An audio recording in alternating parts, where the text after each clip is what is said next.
il y avait maintenant une autre chose après cette option. Nous devons l'humilier le plus longtemps possible. Mais qui va l'humilier? Il y avait encore 3 options. La première était que Dieu lui-même puisse l'humilier. Mais Dieu a dit, si je l'humilie, même si je vais gagner, il deviendra notre égal. Parce que même si vous battez un petit enfant, mais le fait déjà que les odeurs de votre corps se sont affrontées, bien aimé, un jour il dira, même si Abetingame, Ayoki peut quand même moulunguer. Dieu a dit non, nous ne pouvons pas nous battre avec lui. La deuxième option était d'envoyer un archange et que cet archange-là puisse l'humilier. Mais lorsque un collègue humilie son collègue, c'est pas vraiment une humiliation. Parce qu'il dira que non, bon, lui quand même c'est mon collègue, même s'il me bat, on est des collègues. Alors la troisième option c'était de partir de la poussière. Je suis en train de dire à quelqu'un ici que lorsque Lucifer est devenu Satan, qu'il a été chassé, qu'il a été parachuté, il est descendu sur la terre. Alors aujourd'hui vous devez savoir que la première personne à avoir la carte d'identité sur la terre, ce n'est pas Adam, c'est d'abord Lucifer qui est devenu Satan. Et sur la même terre que lui piétinait, Dieu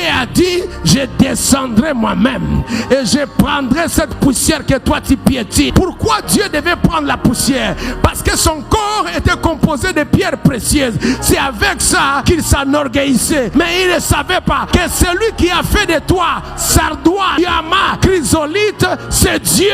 Et Dieu a dit, mais tu es parti des pierres précieuses et tu as commencé à te rebeller contre moi. Maintenant moi je vais partir de la poussière pour te faire voir que ce n'est pas la poussière ou les pierres précieuses, mais c'est mon souffle à l'intérieur qui fait la différence. C'est pourquoi la Bible dit, ce n'est ni par force